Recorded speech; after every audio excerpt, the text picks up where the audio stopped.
সম্মানিত সুধী, আসসালামু আলাইকুম, শুভ অপরাহ্ন। আমরা আন্তরিকভাবে দুঃখিত, আমরা কিছুটা দেরিতে শুরু করতে হচ্ছে। আমাদের এই আয়োজনের আজকে প্রধান অতিথি উনি এখনো পথে আছেন। আর এই ছুটির সময়ে অনেক জ্যামও। তারপরেও আমরা আমাদের উপস্থিত অংশীজন যারা আছেন সবার অনুমতি নিয়ে শুরু করছি। সেন্টার ফর পলিসি ডায়ালগ এবং বণিক বার্তা আয়োজিত 2026-27 অর্থবছরের স্বাস্থ্য খাতের বাজেট একটি আধুনিক ও অন্তর্ভুক্তিমূলক স্বাস্থ্য ব্যবস্থা গঠনে নাগরিক প্রত্যাশা শীর্ষক গোলটেবিল বৈঠকে আপনাদের সবাইকে স্বাগত জানাচ্ছি। আমি বদরুল আলম, বণিক বার্তার সহকারী সম্পাদক। আমি যেমনটি বলছিলাম, আমাদের আজকের এই আয়োজনের প্রধান অতিথি গণপ্রজাতন্ত্রী বাংলাদেশ সরকারের পরিকল্পনা মন্ত্রণালয়ের মাননীয় প্রতিমন্ত্রী মোহাম্মদ জোনায়েদ আব্দুর রহিম সাকি। তিনি, আমরা আশা করছি, কিছুক্ষণের মধ্যে আমাদের সঙ্গে এসে পৌঁছবেন। এছাড়া আমাদের এই স্বাস্থ্য খাতের অনেক গুরুত্বপূর্ণ অংশীজন আজকে আমাদের মাঝে উপস্থিত আছেন। আমরা সবার নাম একে একে জানবো, তাদের আলোচনা শুনবো। আমি আর কালক্ষেপণ না করে আমরা শুরুতেই আমাদের এই আয়োজনের আজকে আমরা সূচনা বক্তব্য শুনবো। সূচনা বক্তব্য রাখবেন দৈনিক বণিক বার্তা পত্রিকার প্রকাশক সম্পাদক জনাব দেওয়ান হানিফ মাহমুদ। আসসালামু আলাইকুম, শুভ অপরাহ্ন। আমি দেওয়ান হানিফ মাহমুদ। যেমনটি আমাদের সহকর্মী বদরুল আলম বলছিলেন, আমি প্রথমেই সেন্টার ফর পলিসি ডায়ালগকে বিশেষভাবে ধন্যবাদ জানাই যে স্বাস্থ্য খাত নিয়ে আজকের আয়োজনে তাদের উদ্যোগের জন্য, এবং সেন্টার ফর পলিসি ডায়ালগকে আরও বিশেষভাবে ধন্যবাদ জানাই যে প্রায় 33 বছর ধরে বাংলাদেশে তো আসলে ইনস্টিটিউশন বিল্ডিং যথেষ্ট দুর্বল, কিন্তু সেন্টার ফর পলিসি ডায়ালগ 3 দশক অতিক্রম করেছে এবং বাংলাদেশের চিন্তা পদ্ধতি এবং পাবলিক পলিসিতে সেন্টার ফর পলিসি ডায়ালগ নাগরিক সমাজের হয়ে কাজ করেন, পলিসির জায়গা থেকে কাজ করেন, একই সঙ্গে একটা প্রেশার গ্রুপ হিসেবেও নানান ধরনের পলিসিগুলোকে এগিয়ে নেন। আমি বিশেষভাবে ধন্যবাদ জানাই সেন্টার ফর পলিসি ডায়ালগের ডক্টর ফাহমিদা খাতুন, নির্বাহী পরিচালক, এবং আজকে অন্য যারা শুনছেন, আমাদের অন্য অতিথিরা কেউ কেউ পথে আছেন, কিন্তু আমরা সময় নষ্ট করতে চাই না। আপনারাও অনেক গুণীজন, গুরুত্বপূর্ণ মানুষ, এবং আজকের এটা আমাদের এই আয়োজন ডিজিটাল প্ল্যাটফর্মে যাবে, প্রিন্ট প্ল্যাটফর্মেও যাবে, এবং গণপ্রজাতন্ত্রী বাংলাদেশ সরকারের কাছেও এটাকে আমরা সামারাইজ করে প্রেজেন্ট করব। ফলে আজকের এই রাউন্ড টেবিল খুবই গুরুত্বপূর্ণ। এবং ভেরি রিসেন্ট সম্পাদক পরিষদের সাধারণ সম্পাদক হওয়ার কারণে প্রধানমন্ত্রীর সঙ্গে বেশ আমাদের এই সপ্তাহে দেখা হয়, এবং বর্তমান সরকার ওয়ান অফ দ্য, বলতে পারেন যে গুরুত্বপূর্ণ একটা জায়গা হলো যে স্বাস্থ্য খাত, এবং দুটো তিনটা জায়গাতে ওনারা সবচেয়ে বেশি গুরুত্ব দিচ্ছেন। সেটা হলো স্বাস্থ্য, শিক্ষা তার মধ্যে অন্যতম, এবং ইতিমধ্যেই অর্থমন্ত্রী ঘোষণা দিয়েছেন যে এবারের বাজেটে তারা তাদের যে সমস্ত অগ্রাধিকার খাত আছে তার মধ্যে একটা বড় অগ্রাধিকার খাত হলো স্বাস্থ্য খাত। এবং বাংলাদেশের পলিসি মেকাররা অনেক সময় অনেক জিনিস নিয়ে কাজ করতে চান, কিন্তু অনেকগুলো বেসিক যে সমস্ত নিডস আছে সেগুলো অনেক সময় তাদের প্রায়োরিটি লিস্টের অনেক নিচে থাকে। স্বাস্থ্য খাত তার মধ্যে একটি খাত, যে এবং আমরা জানি যে সাম্প্রতিক সময়ে হামের প্রাদুর্ভাব কীভাবে বহির্বিশ্বে এবং দেশের মধ্যেও আমাদের গোটা ব্যবস্থাপনা এবং সরকারি কাঠামোর যে কত নড়বড়ে অবস্থা সেটাকে সামনে নিয়ে এসছে। সেদিক থেকে আমি মনে করি যে সিপিডি একটি বিশেষ ধন্যবাদ পাওয়ার যোগ্য, যে তারা স্বাস্থ্য খাতকে বিশেষ গুরুত্ব দিয়ে বাজেটের আগে এই আলোচনাটাকে সামনে নিয়ে আসতে চাই। এবং আমরা বণিক বার্তার পক্ষ থেকে মনে হয়েছে যে এই কাজে আমরা যে সিপিডি অংশীদার এবং সহযোগী, আমরা নিজেরাও সিপিডিকে ধন্যবাদ জানাই যে তারা আমাদেরকে এই কাজে সহযোগী মনে করেছে। আমি একটা অভিজ্ঞতা দিয়ে বলবো যে গত বছর আমরা বণিক বার্তা থেকে একটা আয়োজন করি সিঙ্গাপুরে। তো ওখানে আমরা মূলত বাংলাদেশে যারা প্রবাসীরা টাকা পাঠায়, আমরা চাচ্ছিলাম যে ফর্মাল চ্যানেলে যারা টাকা পাঠায় তাদেরকে সম্মাননা জানানো। এই ধরনের উদ্যোগ খুবই কম হয়েছে। তো ওই দেশে বাংলাদেশের প্রচুর বাংলাদেশি কাজ করে, তো ওই দেশের বেশ কিছু এন্টারপ্রেনার সঙ্গে আমাদের দেখা হয় যাদের বাংলাদেশে ব্যবসা আছে। তারা সিঙ্গাপুরের সিটিজেন। তো ওনাকে আমরা আহ্বান করলাম যে আপনি দেশে আসেন, বাংলাদেশে নতুন রাজনৈতিক পরিস্থিতি, বাংলাদেশে বিনিয়োগের অনেক নতুন নতুন সুযোগ আসছে, তো আপনি বাংলাদেশে আসেন এবং আমরা এই ধরনের একটা বিনিয়োগের সম্মেলনের আয়োজন করব। তো উনি তখন একটা প্রশ্ন করলো যে দেখেন, আমার স্বাস্থ্যগত কিছু দুর্বলতা আছে, তো যেটা হয়তো আমি বাংলাদেশে গেলে যদি আমার কোনো কমপ্লিকেশনস অ্যারাইজ করে, হয়তো ট্রিটমেন্ট আমি এই দেশে পাবো, কিন্তু আপনার দেশে গেলে তাৎক্ষণিকভাবে ওই সেবাটা আমি নাও পেতে পারি। তো অনেক সময় আমরা বুঝি না, বুঝতে পারি না, কিন্তু যে কোনো দেশের একটা স্বাস্থ্য খাত, যে সারা বিশ্বের কাছেও একটা দেশের স্বাস্থ্য খাত অনেক সুসংগঠিত হওয়া, ভালো হওয়া, সেটা অনেক সময় আপনার বিনিয়োগকেও এফেক্ট করে। এবং এই যে আমাদের এই যে হামের প্রাদুর্ভাবের কারণে সারা বিশ্বে কিন্তু একটা নেগেটিভ মেসেজ গিয়েছে যে এই দেশে এই সমস্ত প্রাথমিক স্বাস্থ্যসেবাও ঠিকমতো ম্যানেজমেন্ট হয় না। তো সেই দিক থেকে আমি মনে করি যে খুব টাইমলি সিপিডি একটা আলোচনার সূত্রপাত শুরু করেছে, যে এবং বাজেটে কিভাবে এবারের সরকারও নতুন সরকার, তারাও তাদের কাছেও মানুষের অনেক প্রত্যাশা আছে। সেই দিক থেকে আমি মনে করি যে বণিক বার্তা এবং সিপিডির আজকের এই আয়োজন খুবই টাইমলি একটা আয়োজন। তো আমার বক্তব্য দেওয়ার কথা না, জাস্ট সূচনা শুরু করার কথা। আমি ডক্টর ফাহমিদা খাতুনকে বলবো যে শুভেচ্ছা বক্তব্য রাখার জন্য। ধন্যবাদ আমি কিছু কথা বলতে পারার জন্য। জি জি, আমি আমাদের শুভেচ্ছা বক্তব্য রাখার আগে ডক্টর ফাহমিদা খাতুন শুভেচ্ছা বক্তব্য রাখবেন, তার আগে একটু জানাই যে আমাদের এই আয়োজনটি লাইভ সম্প্রচার হচ্ছে। জি প্লিজ আপা শুভেচ্ছা বক্তব্য রাখবেন এবং আপনাদের সবার সামনে আজকে একটি ধারণাপত্র আছে, আমাদের যে আলোচ্য বিষয় সেই বিষয়ে আলোকপাত করবেন। ধন্যবাদ।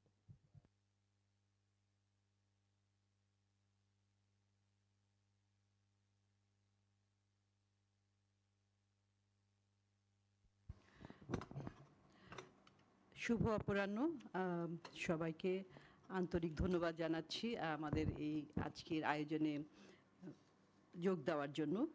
এবং সিপিডি বণিক বার্তার যে গোল টেবিল বৈঠক 2026-27 অর্থ বছরের স্বাস্থ্য খাতের বাজেট, একটি আধুনিক ও অন্তর্ভুক্তিমূলক স্বাস্থ্য ব্যবস্থা গঠনে নাগরিক প্রত্যাশা, এই আয়োজনে আপনারা এসেছেন। এবং আমি শুরুতে বণিক বার্তাকেও ধন্যবাদ দিতে চাচ্ছি, বিশেষ করে দেওয়ান মোহাম্মদ হানিফ সবসময় আমাদেরকে বিভিন্নভাবে সহযোগিতা করেছেন। আমরা একটা অংশীদারিত্বের মধ্যে, পার্টনারশিপের মধ্যে অনেক সময়ই কাজ করে থাকি এবং বিশেষ গুরুত্বপূর্ণ বিষয়গুলো যেমন আজকে যেমন স্বাস্থ্য, এই ধরনের বিষয়গুলো যখন আমরা একটু বেশি করে ডিসেমিনেট করতে চাই, জনগণের কাছে সমস্যাটা এবং সমাধানগুলো তুলে দিতে চাই, জনগণ এবং নীতি নির্ধারক সকলের কাছে, তখন বণিক বার্তা সবসময় আমাদেরকে সহযোগিতার হাত বাড়িয়ে দিয়েছে। তাদেরকে আন্তরিক ধন্যবাদ। বদরুলকেও ধন্যবাদ, আজকের এই অনুষ্ঠানটা সঞ্চালনা করবেন। এবং যারা এসেছেন প্রত্যেকের নাম আমাদের এখানে লিস্টে আছে, পরবর্তীতে যখন আমরা শুরু করব আলোচনা একটু পরিচয়টা জেনে নেব। কয়েকটা মূল সমস্যার কথা অলরেডি হানিফ বলেছেন যে আমাদের স্বাস্থ্য খাতের বিষয়টা নিয়ে, এবং এটা কেন একটা গুরুত্বপূর্ণ বিষয়। আসলে এটা তো একটা সামাজিক পণ্য আর কি, পাবলিক গুডের সোশ্যাল গুড এটা বলা যায়, এবং একটা স্তম্ভ, আমাদের যে সামাজিক স্তম্ভের একটা অন্যতম অংশ শিক্ষা, স্বাস্থ্য, এগুলো। তো দেখা যায় যে নীতি নির্ধারণী পর্যায়ে সামাজিক পণ্যগুলোকে কম গুরুত্ব দেওয়া হয়। আমরা যখন দেখি যে এই যে সামনে আসন্ন বাজেট, তখন চিরাচরিতভাবেই ভৌত অবকাঠামোর দিকে বেশি গুরুত্ব দেওয়া হয়, বেশি বরাদ্দ দেওয়া হয়। স্বাভাবিকভাবেই সেটাও একটা অর্থনীতির অন্যতম চালিকা শক্তি।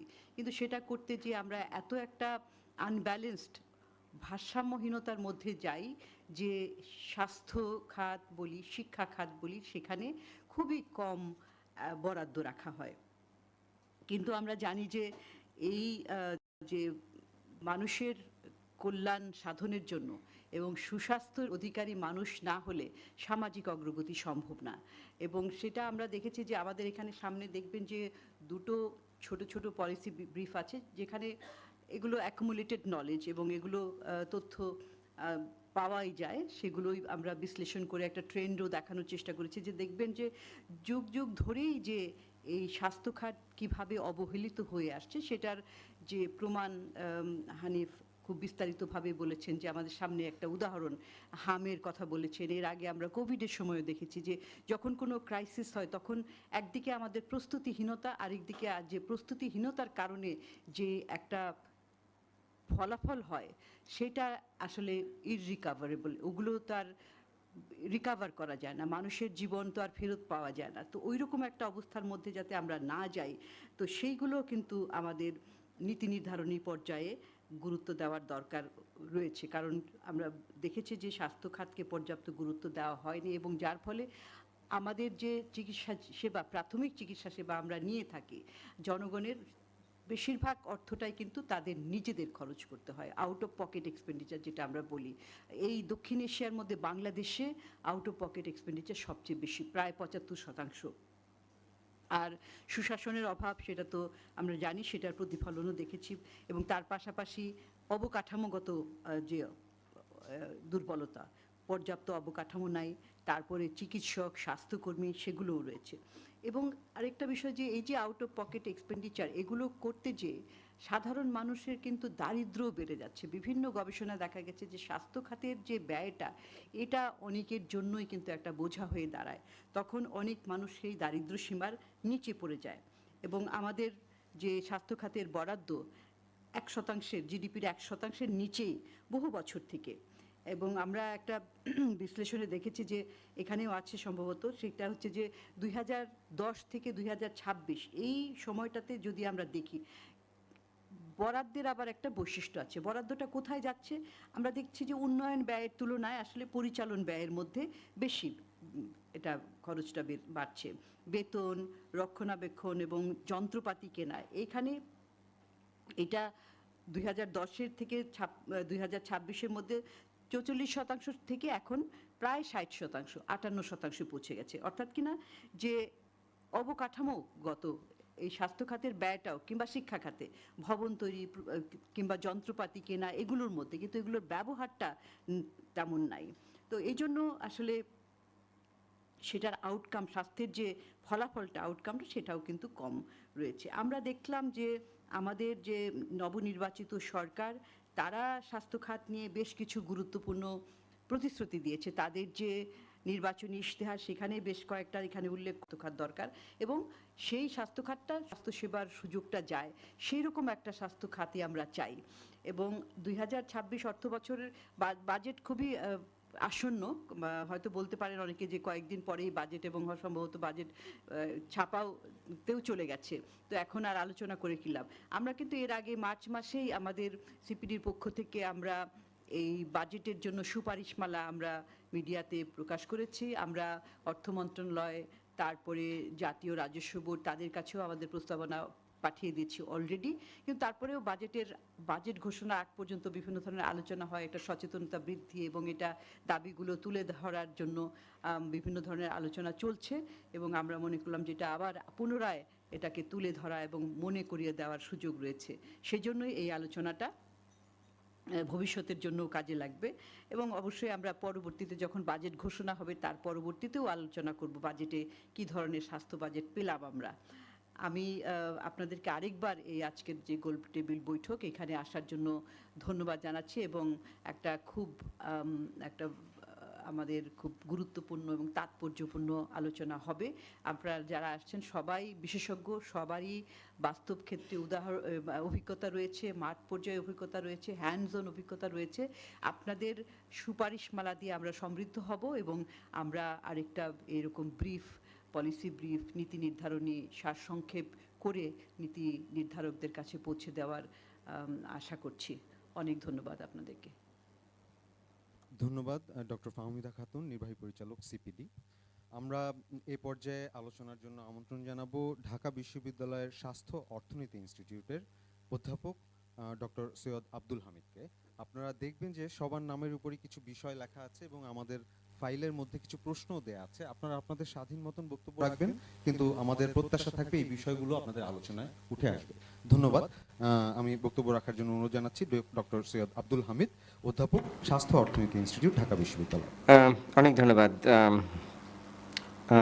আমি এই সকালেও একটা প্রেজেন্টেশনের কাছাকাছি ইস্যুতে ছিল, এটা পাইনেট নামে একটা সংস্থা প্রেস ক্লাব আয়োজন করছিল, সেখানে কিছু কথা বলেছে, সেগুলো একটু আবারও বলি, এটা রেলিভেন্ট। ফাহমিদা আপা যেটা বলেছেন যে আমাদের বাজেটের ব্যাপ্তি, যদি আমাকে ম্যাক্রো ইকোনমিক্স নিয়ে বলতে বলা হয়েছে, আসবো এই ফিল্ডে গেছে। কতটুকু সময় আমার?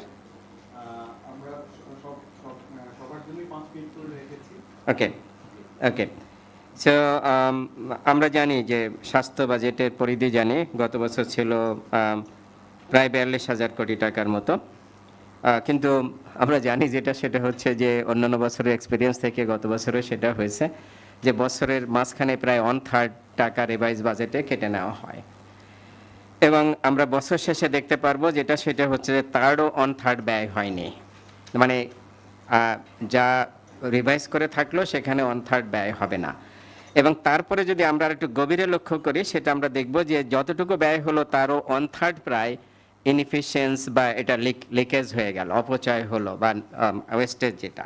তার মানে আসলে 42,000 কোটি টাকার বাজেট, এটা ইফেক্টিভলি আমরা বড় জোর 18 থেকে 20,000 কোটি টাকা খরচ করতে পারি। এটাই হচ্ছে যে আমাদের সার্বিক অবস্থা। কিন্তু আমাদের আসলে দরকার কতটুকু সেটাও আমরা জানি। যদিও বিএনপি বলেছে যে জিডিপির 5% ধাপে ধাপে তারা সামনের দিকে নিয়ে যাবে, এটা গুড, মানে একটা রাজনৈতিক ইয়ে আছে, মানে কমিটমেন্ট আছে, সেটা ভালো। কিন্তু আমরা যদি ওই জায়গাটা একটু দেখি যে জিডিপির 5% যদি এই বছরের কনটেক্সটে আমরা চিন্তা করি, তাহলে সেটা প্রায় 3,00,000 কোটি টাকা। দ্যাট মিনস সেটা আমাদের ন্যাশনাল বাজেটের প্রায় 40% হবে। আমাদের সেই সক্ষমতা আছে কিনা রাষ্ট্রে যে 5% আসলে দেওয়া, সেটা একটা বিবেচ্য বিষয়। যদিও বিএনপি শিক্ষা খাতেও বলেছে 5% দিবে, তার মানে 40 এবং 40% শিক্ষা এবং স্বাস্থ্য যদি দিয়ে দেয়, তাহলে বাজেটের আর কিন্তু বাকি থাকে না। তার মানে নিশ্চয়ই তারা আমাদের যে টোটাল যে ট্যাক্স কালেকশন সেটা হয়তো বাড়ানোর চেষ্টা করবে, সেখান থেকে হয়তো দেওয়ার সুযোগ আছে। তা আমি ওই কনটেক্সে যদি আসি, আমি যে আমাদের আগের কনটেক্সে, তার মানে আমাদের বেশি বাজেট পাওয়া দরকার এবং সেটা খরচ করা দরকার এবং সেটা এফেক্টিভলি খরচ করা দরকার। তাহলে 3টা জিনিস আমাদের, বেশি বাজেট পেতে হবে, সেটা খরচ করতে হবে, ফুলি খরচ করতে হবে, এবং খরচটা যেন এফেক্টিভলি হয়। কিন্তু আমরা যেটা বাস্তবতা দেখতে পাচ্ছি, এবং আপার এখানে এই যে সিকোয়েন্সটা এখানে আছে, এখানে আপনি দেখেছেন, আমরাও বিভিন্ন সময় আলোচনা করি, সেটা হচ্ছে যে একটা বড় একটা অংশ আমাদের এই যে ফেরত যায় বা ব্যয় করতে পারি না। তাহলে কেন ব্যয় করতে পারি না, সে কথাগুলো আমরা সবাই জানি, যে এটা আমাদের সিস্টেমিক দুর্বলতা আছে, এটা আমাদের ইনস্টিটিউশনাল লেভেলে দুর্বলতা আছে, এইখানে আমাদের যে বাজেট খরচ করার যে পরিবেশ, দ্যাট মিনস অডিট সিস্টেম থেকে শুরু করে ক্রয় কাটা থেকে শুরু করে, সেটা যারা বাজেট ম্যানেজমেন্টের সাথে থাকে রুট লেভেলে, ফ্যাসিলিটি লেভেলে, তাদের সেফটি, সিকিউরিটি, লোকাল ভ্যান্ডালিজম, নানা কিছু কিন্তু আমি সংক্ষেপে বলার চেষ্টা করছি, এগুলো কিন্তু এই যে দায়ী এইগুলোর জন্য যে আমরা খরচ করতে পারছি না। এটা আমি বললাম যে রেভিনিউ বাজেট।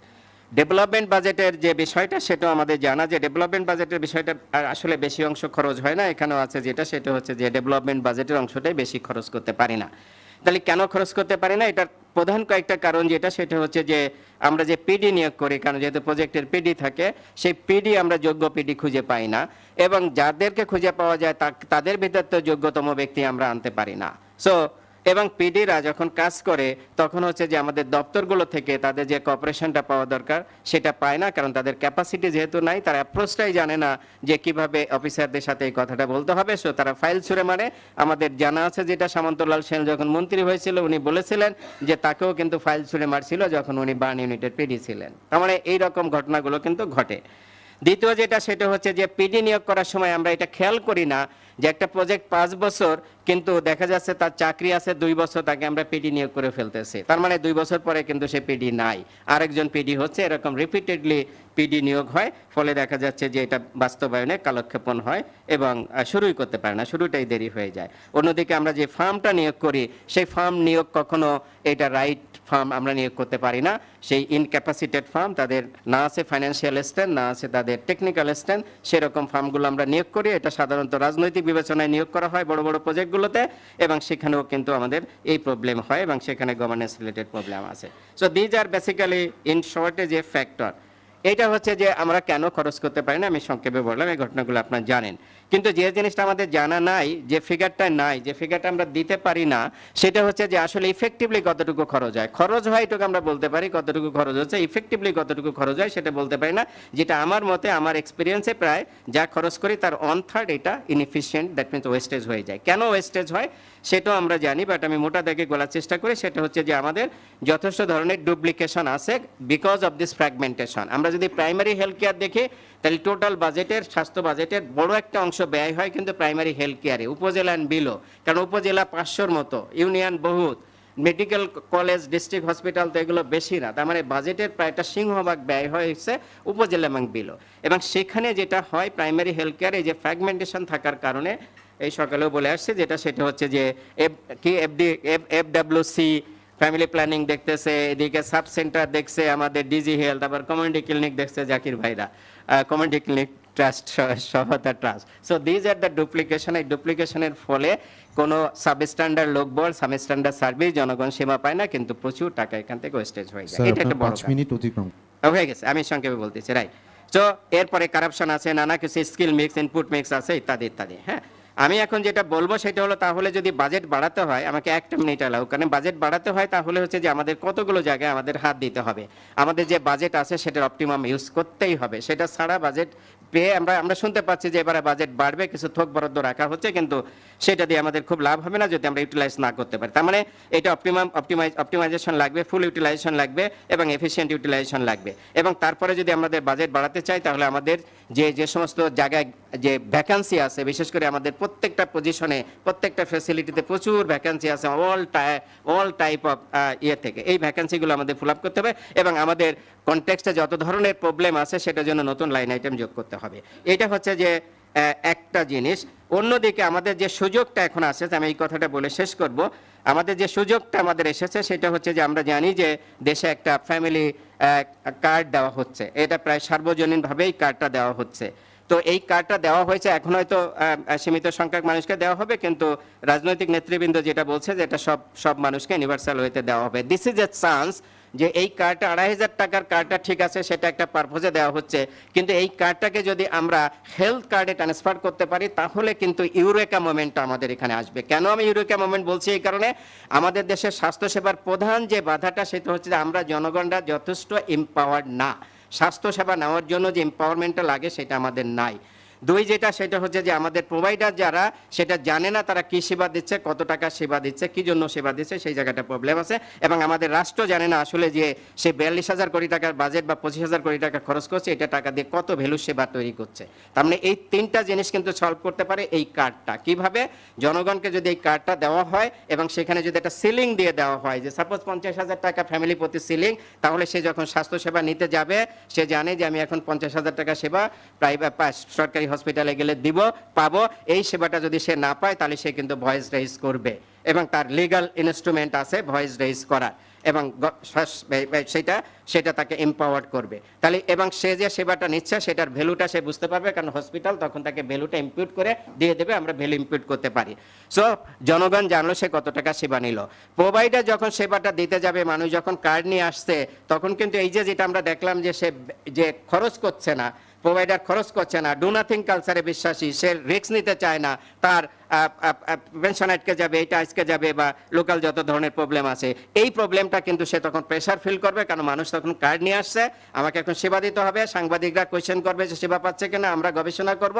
সো প্রোভাইডাররা কিন্তু কোনো রিসোর্সই আন্ডার ইউটিলাইজ বা আনইউটিলাইজ রাখবেন, এবং প্রোভাইডাররা জানবে যে সে কত টাকা সেবা প্রডিউস করছে। সবচেয়ে বড় লাভ যেটা হবে সেটা হলো সরকারের, যারা সরকার পরিচালনায় থাকবেন তারা কিন্তু জানতে পারবে যেটা সরকারি মেশিনারি ব্যবহার করে সরকারি সিস্টেম থেকে কত হাজার কোটি টাকা সেবাটা দিতে পারলো। এখন 42,000 কোটি টাকা দিয়ে সরকার ভাবছে যেটা সেটা হলো আমি তো 42,000 কোটি টাকা খরচ হিসেবে দিচ্ছি, কিন্তু এই 42,000 কোটি টাকা হয়তো 10 গুণ ভ্যালু অ্যাড করছে। দ্যাট মিনস হয়তো 4.5 লক্ষ কোটি টাকার হয়তো সেবা প্রডিউস করছে, কিন্তু সেই ক্রেডিটটা সরকার নিতে পারে না। সেটা যদি ভ্যালুটা মানে ইমপ্রুভ করে এই যে এভাবে যে সিলিং বেস সিস্টেম যেটা বললাম, তাহলে বছর শেষে কিন্তু সরকার বলতে পারবে যে আমি আমার সরকারি হসপিটাল থেকে এত লক্ষ হাজার কোটি টাকা সেবা দিয়েছি। এবং সেটাই হচ্ছে যে ইউরেকা মোমেন্ট এবং গেম চেঞ্জিং। এটা যদি হয় তাহলে বাংলাদেশের মানুষ সেবা পাবে। আমি এখানে থাকবি, পরে সুযোগ পেলে কথা বলবো। অনেক ধন্যবাদ। ধন্যবাদ ডক্টর সৈয়দ আব্দুল হামিদ। আমরা এ পর্যায়ে বক্তব্য রাখার জন্য অনুরোধ জানাবো ঢাকা বিশ্ববিদ্যালয়ের অর্থনীতি বিভাগের অধ্যাপক ডক্টর রুমানা হককে। ডক্টর রুমানা হক।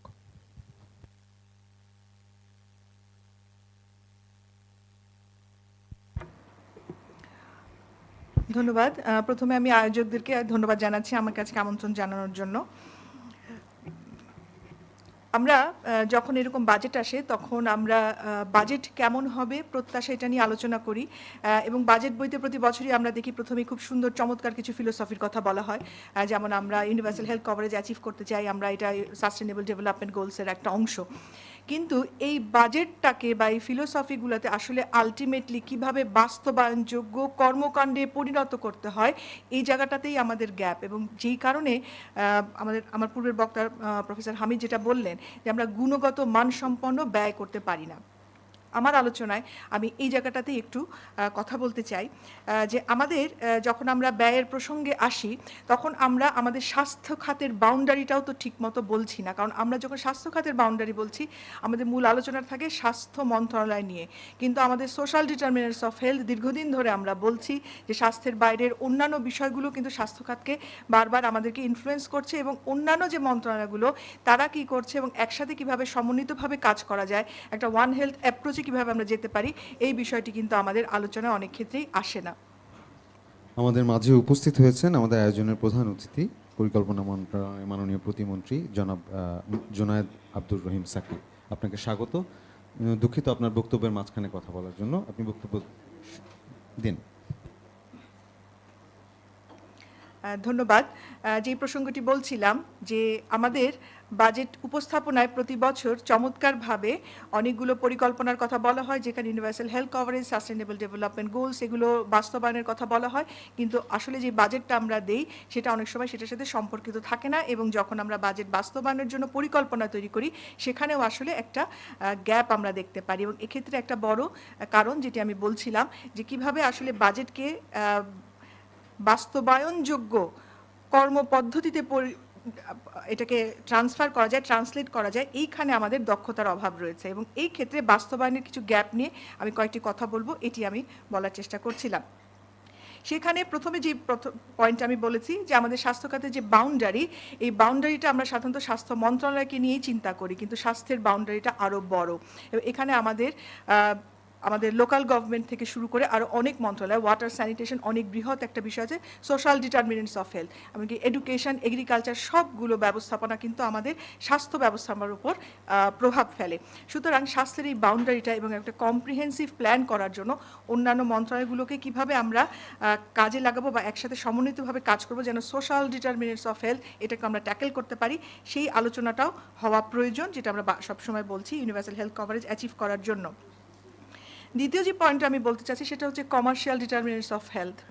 আমরা এই বারবার বলছি যে আমাদের out of pocket health expenditure বাড়ছে, তার একটা অংশ হচ্ছে আমাদের সরকার যথাযথভাবে বিনিয়োগ করছে না, এবং সরকারকে এবার আমরা শুনতে পাচ্ছি যে 1% জিডিপির স্বাস্থ্য খাতে বরাদ্দ দেওয়া হবে, যেটাকে আমরা সাধুবাদ জানাই, কিন্তু আমাদের কাছে কি সেই তথ্যটি আছে যে আসলে এরকম ইউনিভার্সাল হেলথ কভারেজ অ্যাচিভ করার জন্য আমার কি পরিমাণ অর্থায়ন দরকার, এবং সেইটাকে মাথায় রেখেই কি আমরা এই জিডিপির কত অংশ বরাদ্দ করবো সেভাবে কি আমরা যাচ্ছি কি না, সেই তথ্যপত্রগুলো বোধহয় আরও বিশ্লেষণ করা প্রয়োজন যে আমাদের ফান্ডিং গ্যাপটা কতটুকু যদি আমরা লক্ষ্যে যেতে চাই, এবং সেক্ষেত্রে আবার ওই প্রসঙ্গটা আসছি যে এই জন্য আমাদের গ্যাপটা অনেক সময় বাড়ে, কারণ সরকার একদিকে বিনিয়োগ করে না, কিন্তু আমাদের কমার্শিয়াল ডিটারমিনেন্টস অফ হেলথ রয়েছে, অর্থাৎ আমাদের এটা বলতে আমরা কি বুঝাই যে বিভিন্ন প্রাইভেট সেক্টর যে অ্যাক্টর যারা আছেন তাদের অনেক কর্মকাণ্ড কিন্তু পজিটিভলি এবং নেগেটিভলি আমাদের স্বাস্থ্য ব্যবস্থাপনা এবং স্বাস্থ্যের অর্থায়ন এবং এই ব্যয়কে প্রভাবিত করে। এক্ষেত্রে প্রাইভেট সেক্টরের ইনক্লুশন এবং এই যে তাদের যে বিভিন্ন দৃষ্টিভঙ্গিগুলো আছে বা তাদের যে প্রাইজিং স্ট্র্যাটেজি, এই সবগুলোকে আসলে সমন্বিত করতে হবে, শুধুমাত্র সরকারি অর্থায়ন না, বরং তার বাইরে আমাদের প্রাইভেট সেক্টরের যেই পরিকল্পনা রয়েছে বা তাদের যে স্ট্র্যাটেজিগুলো আছে আমাদের বাজেটের সময় সেটাকেও আমাদেরকে মাথায় রাখতে হবে, এবং তাদেরকে কীভাবে রেগুলেট করা যায় এবং কোন কোন ক্ষেত্রে তাদেরকে ইনসেন্টিভ দেওয়া যায় বা প্রমোট করা যায় সেটা আমাদের ভাবতে হবে। এবং বিশেষ করে যেহেতু আমাদের ফার্মাসিউটিক্যাল ইন্ডাস্ট্রি একটা বড় অংশ, যেটা আমাদের স্বাস্থ্য ব্যয়ের একটা বড় যেটা থাকে আউট অফ পকেট হেলথ এক্সপেন্ডিচারের ওষুধের উপর ব্যয়, সুতরাং এখানে যেহেতু প্রাইভেট সেক্টর একটা বড় রোল প্লে করে, আরও অনেক বিষয় আছে, আমি একটি উদাহরণ দিলাম, সেটার জন্য আমাদের এই কমার্শিয়াল ডিটারমিনেন্টস নিয়েও চিন্তা করতে হবে। যেহেতু ইনক্লুসিভ হেলথের কথা আমরা বলছি নো ওয়ান লিভস বিহাইন্ড, আমরা এখনো কিন্তু এইজিং পপুলেশনের দিকে সেভাবে নজর দিচ্ছি না, এবং আমাদের স্বাস্থ্য ব্যবস্থাপনাটা আমরা প্রাইমারি হেলথ কেয়ার লেড স্বাস্থ্য ব্যবস্থাপনা বলছি, কিন্তু সেখানে আসলে এইজিং পপুলেশনকে কিভাবে আমরা ইন্টিগ্রেট করব এই বিষয়টি আলোচনায় আসা উচিত। আমাদের আরেকটি বিষয় যে আমরা যখন ওয়ান হেলথ অ্যাপ্রোচ বা হোলিস্টিক হেলথ কেয়ারের কথা বলছি, তখন এমার্জিং ডিজিজ যখন যেটা আসে আমরা ফায়ার ফাইটিংয়ের মতো করি, যে এই আজকে একটা এপিডেমিক আসলো, কিন্তু আমাদের এই যে এমার্জেন্সি প্রিপেয়ার্ডনেস, এটা আমরা কোভিডের পর থেকে বারবার বলছি, কিন্তু এবার বাজেটে আমরা দেখতে চাই আসলে এমার্জেন্সি প্রিপেয়ারনেস নিয়ে আমরা কি করছি। আমাদের এমার্জেন্সি কেয়ারটা যথেষ্ট দুর্বল, এখানে যথেষ্ট বিনিয়োগের সুযোগ রয়েছে এবং প্রয়োজনীয়তা রয়েছে বলে আমি মনে করি। সময় স্বল্পতার জন্য আমি কয়েকটা বিষয় আলোচনা করলাম, আরও যদি পরবর্তী সুযোগ থাকে আশা করছি আরও কিছু বিষয় তুলে ধরতে পারবো। ধন্যবাদ। ধন্যবাদ ডক্টর রুমানা হক।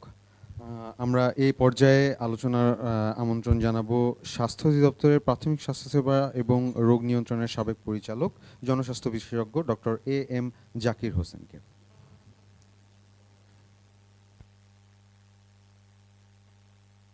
তার আগে একটু মাননীয় মন্ত্রী মহোদয়কে ধন্যবাদ দেই যে উনি এসে জয়েন করছেন। ধন্যবাদ।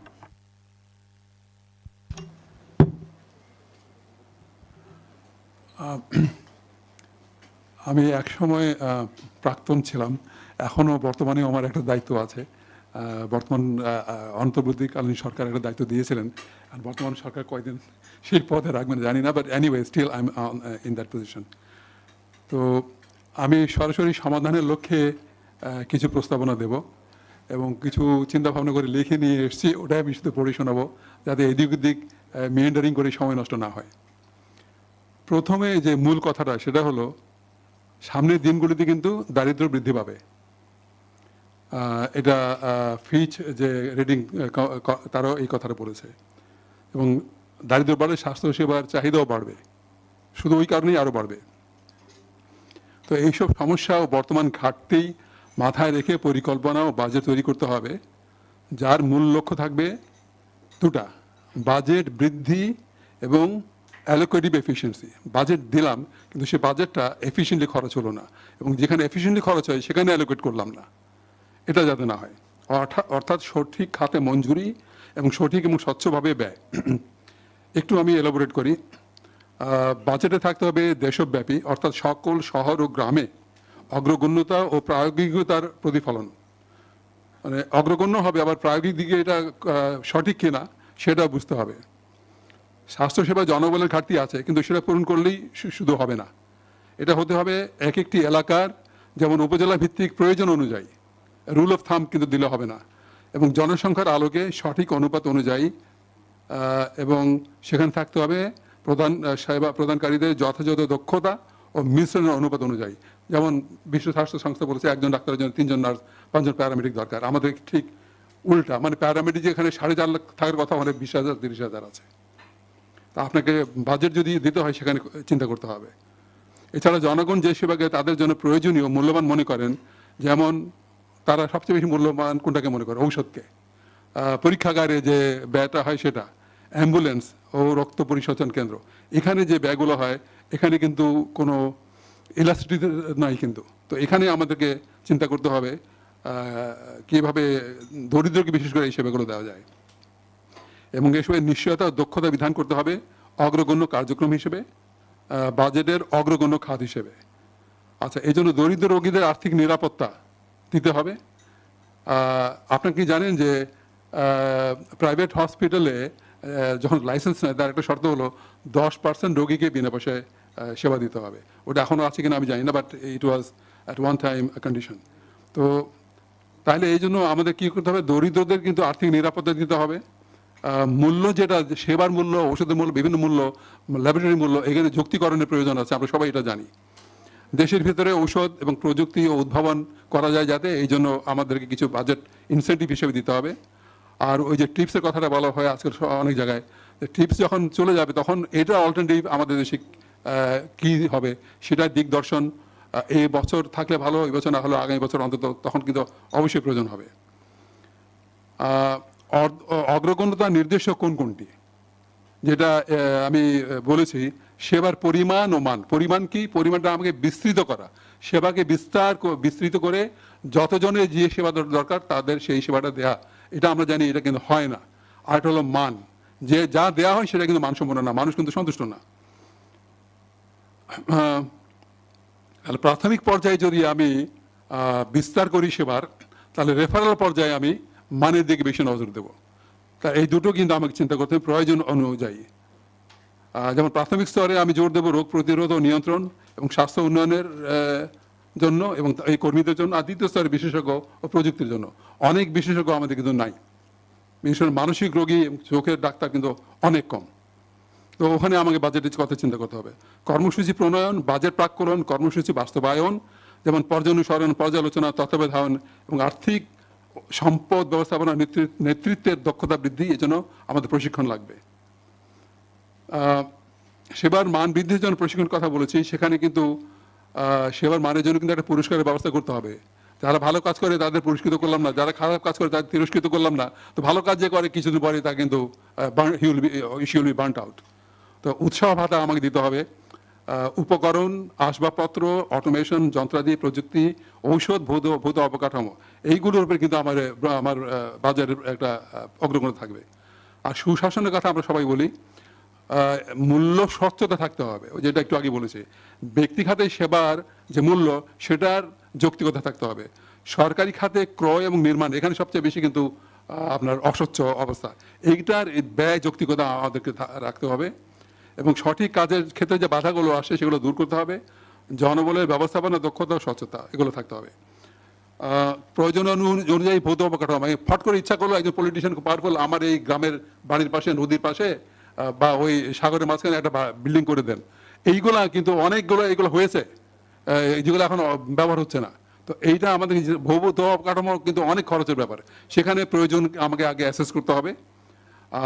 এবং ক্রয়ের জন্য আমাকে কোনো রুল অফ থাম এখানে চলবে না, যে প্রতি উপজেলায় একটা হেলথ কমপ্লেক্স 50 বেডের, কোথাও 50 বেড 70 হতে, কোথাও 30 হতে পারে, সব উপজেলাতে একরকম লাগবে না। প্রশাসনিক অবকাঠামোগত সংস্কার, যেটা সিস্টেম রেশনালাইজেশন, আমাদের সিস্টেম যেটা আছে আমরা সবাই যে ইররেশনাল। আর এফিসিয়েন্সির কথা বারবার আসে। তো মাঠ কর্মীদের দায়িত্ব পুনর্বন্টনের কথা আমরা বলেছি। আমাদের আমি যেহেতু সংস্থা কমিশনে ছিলাম, সেখানে আমরা বলেছি যে, এবং বর্তমান সরকার চিন্তা ভাবনা করছে যে প্রান্তিক এলাকায় যে 3 ধরনের সেবা প্রদানকারী আছে তাদের একই কাজ হবে। 9,000 কাছে না যে প্রত্যেক 3,000 কাছে যাবে, তাহলে আরো ভালোভাবে কাজ করতে পারবে। এবং এই জন্য আমি নিজে কমিউনিটি ক্লিনিকের ট্রাস্টের চেয়ারম্যান হয়ে আমি সরকারকে বলেছিলাম, অন্তর্বর্তী সরকারকে, যে ট্রাস্টটা ভেঙে দিয়ে এটাকে একত্র করে দেন, স্বাস্থ্য অধিদপ্তর করেন, তার অধীনে এটাকে নিয়ে যান। এবং সেখানে পরিবার পরিকল্পনা এবং আরবান হেলথ, এই দুটোকে এই আপনার কি বলে জনস্বাস্থ্য অধিদপ্তর ওর মধ্যে নিয়ে যান। আর সেবার মান ও পরিমাণ ভিত্তিক সম্মানী, আপনি যে বেতন, আমি যদি বেতন 10 জনকে সেবা দিলে যে বেতন পাই, 100 জনকে সেবা দিলে সেই বেতন পাই, আমি 100 জন কেন সেবা দিব? স্যার আপনার 5 মিনিট। আমার আর 1 মিনিট সময় দেন। এবং আমরা বলেছি মেডিকেল, নার্সিং, প্যারামেডিক, এগুলোকে একত্র করতে হবে। আর শিক্ষার, এখানে ডিজি সাহেব আছেন, পুনঃমূল্যায়ন, যোগ্যবিযোগন করতে হবে। এবং স্বাস্থ্য সেক্টরে কর্মরতদের জন্য ব্যক্তিগত প্র্যাকটিসের কার্যকরী বিকল্প বের করতে হবে। এটা একবার পাইলটিং করা হয়েছিল, কিন্তু পাইলটিং করা ফেল করেছে কেন? মেডিকেল অফিসার যে সম্মানী পাবে, প্রফেসরও সে সম্মানী পাবে।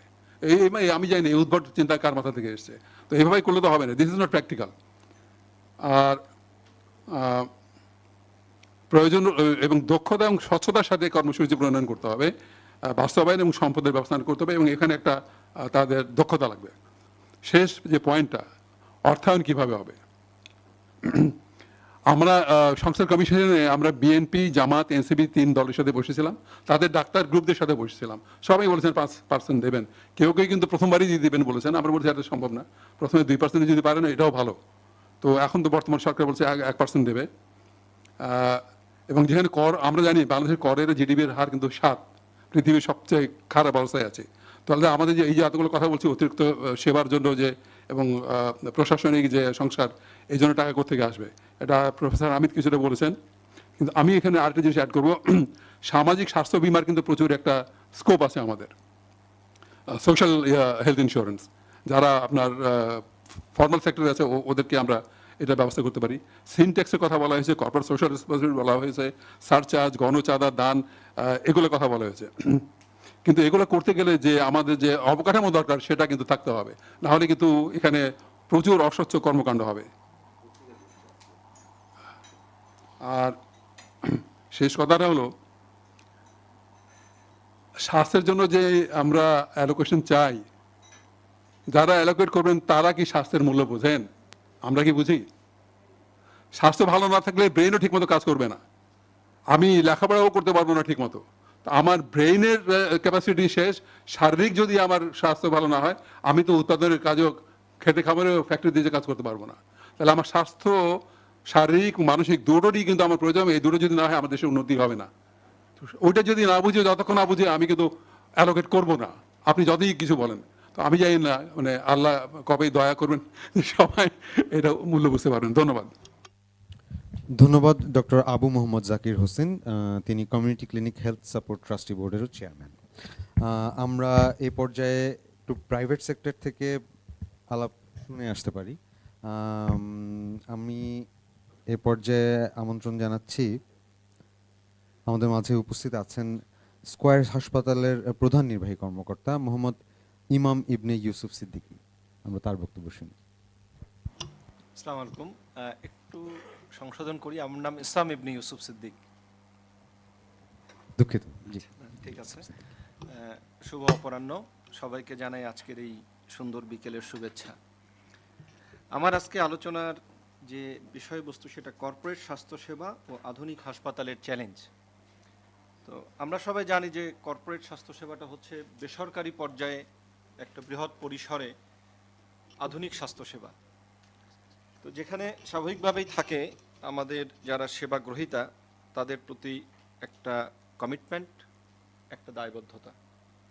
কিন্তু যে চ্যালেঞ্জগুলো আমরা এখানে ফেস করি, আমি কিছু বাস্তব জিনিস আজকে তুলে ধরি। এখানে আজকের আলোচনায় অনেকগুলো বিষয় আসছে, সেবা, মান, ব্যয় ইত্যাদি। আমাদের সবচেয়ে বড় চ্যালেঞ্জটা কিন্তু কস্ট ফ্যাক্টর। কারণ বাংলাদেশে 18 কোটি মানুষের মধ্যে 66%, মোর দ্যান 66% বেসরকারি খাত থেকে স্বাস্থ্যসেবাটা নিয়ে থাকে, যেটা 12 কোটিরও বেশি। কিন্তু এখানে আমরা যদি মানসম্মত সেবা দিতে চাই তাহলে একটা কস্ট ফ্যাক্টর এসে দাঁড়ায়। কেন কোয়ালিটি মিন্স কস্ট, কোয়ালিটি তো কখনো লাক্সারি হয় না।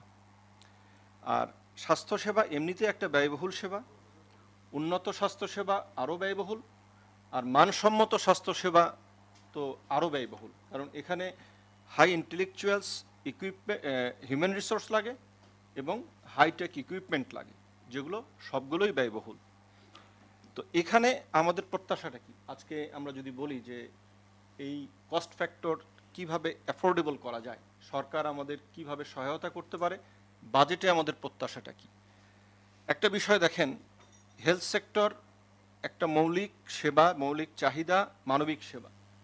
বাংলাদেশে এই হেলথ সেক্টরকে কর্পোরেট ট্যাক্স দিতে হয় অন্যান্য সকল ব্যবসার সমান 30%। আলটিমেটলি কিন্তু এটা যায় পড়ে সেবা গ্রহীতাদের উপরেই। তারপরে যে জিনিসটা আসে যে গভর্নমেন্টের একটা ট্যাক্স হলিডে স্কিম ছিল, যেটা এটা গত বছর নাই, আবার বোধহয় সামনের বাজেট থেকে চালু হবে, গতকাল পত্রিকা থেকে জানলাম। প্রত্যেকটা অনেকগুলো সেক্টরে ট্যাক্স হলিডে আছে, ট্যাক্স রিল্যাক্সেশন আছে। আসবাবপত্র, সাইকেল ম্যানুফ্যাকচারিং, ইটের ভাটা, আপনার খেলনা প্রস্তুতকারক, ফার্মাসিউটিক্যালস, কিন্তু স্বাস্থ্য খাতে নাই। এত ডিমান্ড, এত মৌলিক চাহিদা, এই সেক্টরে কোনো ট্যাক্স হলিডে নেই, কোনো ট্যাক্স রিল্যাক্সেশনও নাই, কিন্তু প্রায় 30 থেকে 35টা সেক্টরে আছে। কেন নাই আমরা জানি না।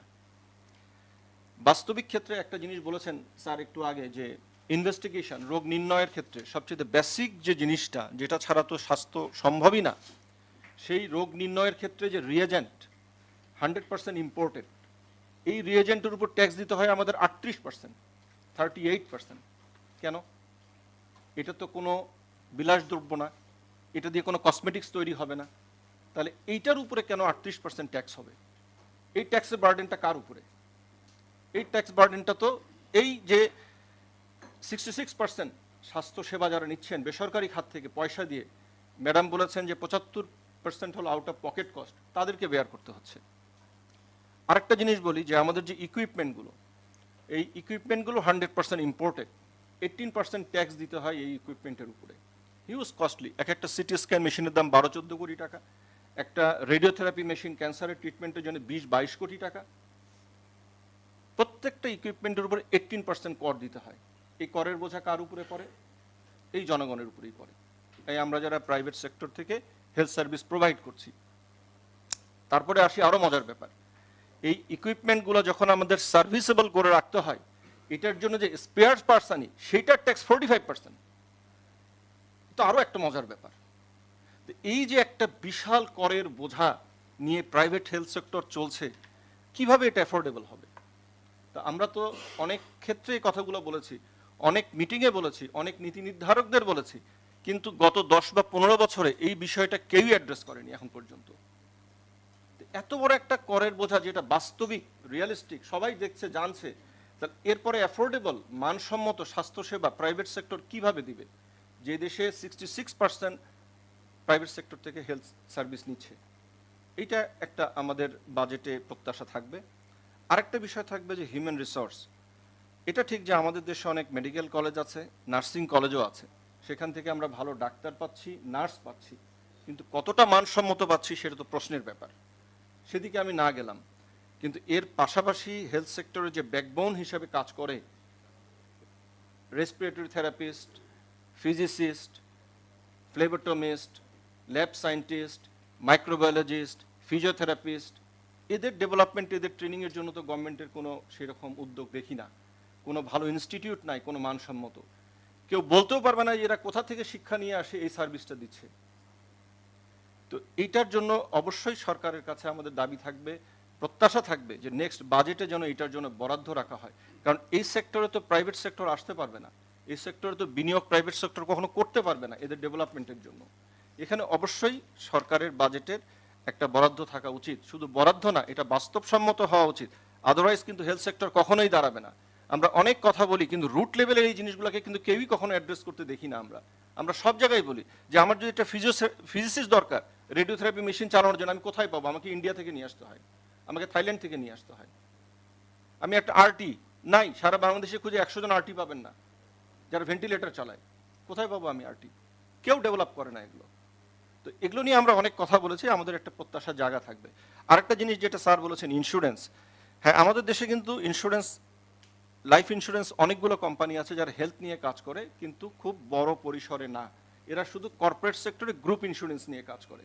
এই যে সেক্টরটা ইন্স্যুরেন্স, যেখানে আউট অফ পকেট কস্ট থেকে বাঁচাতে পারে এই সাধারণ জনগণকে, মানুষকে, এই সেক্টর নিয়ে কিন্তু সরকারি পর্যায়ে কখনো কোনো কাজ এ পর্যন্ত হয়নি।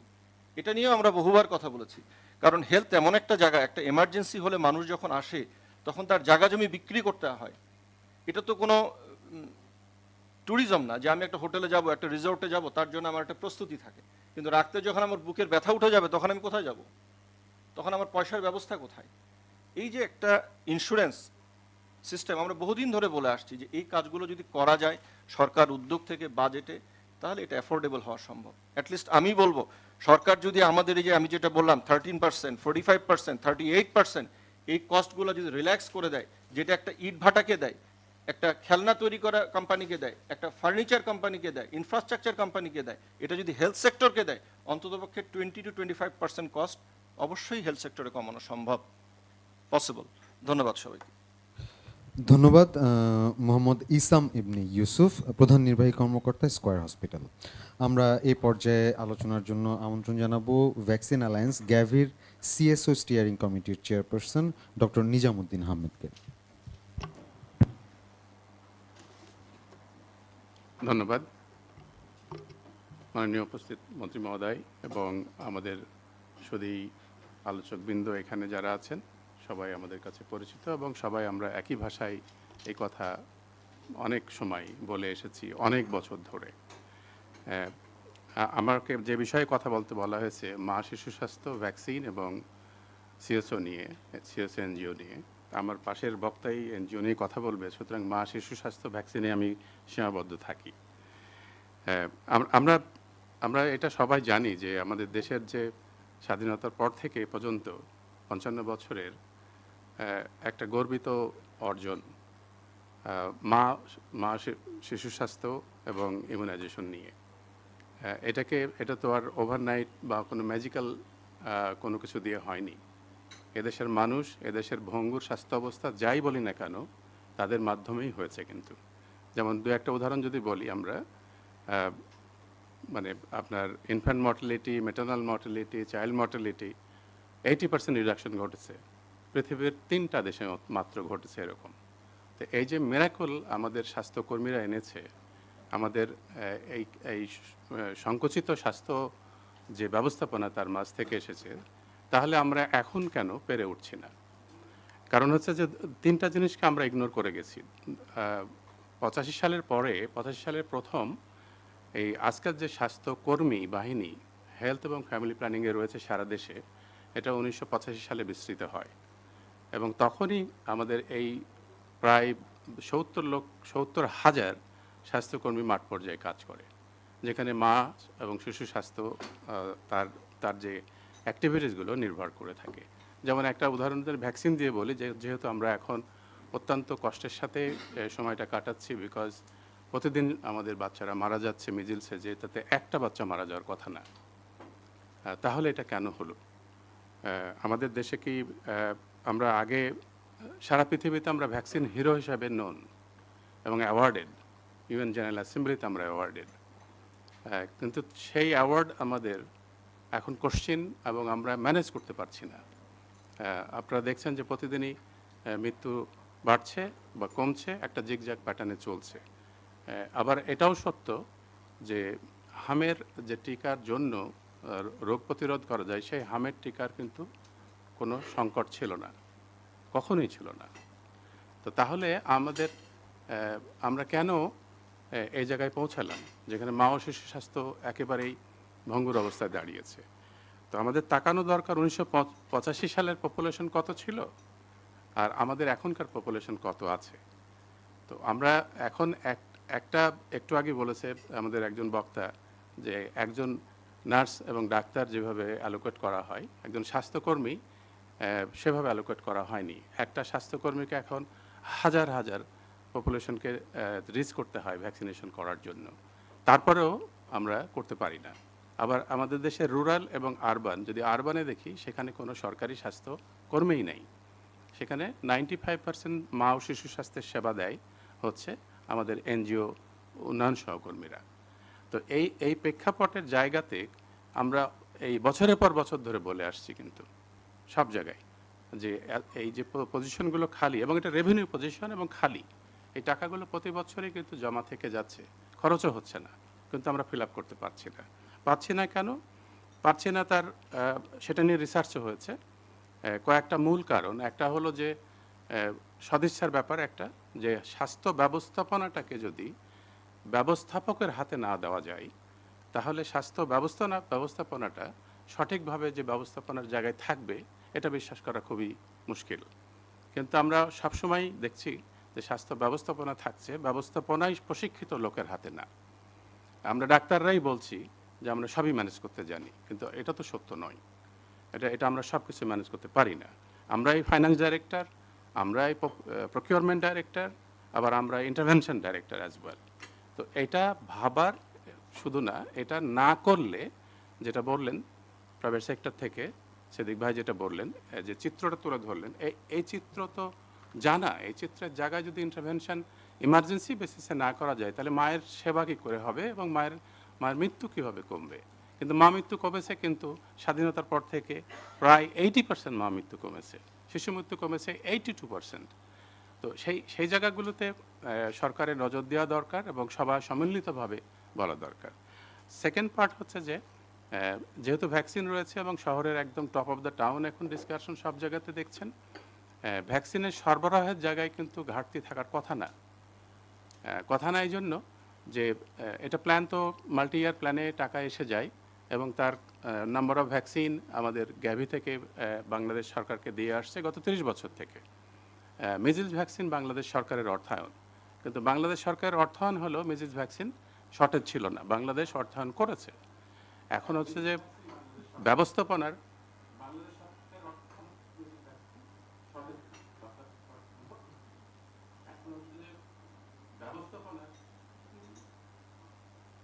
কে কথা বলছি বুঝতে পারছি না। ও আচ্ছা, সরি।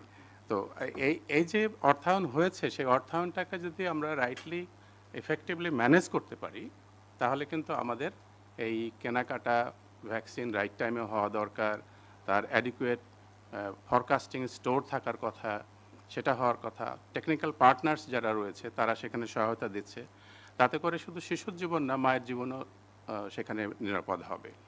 কিন্তু যে যে জিনিসগুলো আমাদের এত অর্জনের পরেও যে চ্যালেঞ্জগুলো রয়েছে, আমাদের এখনও কিন্তু শিশুর ম্যালনিউট্রিশন ভেরি হাই, এবং নিউনাটাল এবং আপনার newborn deaths is really stagnant, কমেনি। গত 12 বছর থেকে 3টা জিনিস আর ইমপ্রুভ হচ্ছে না।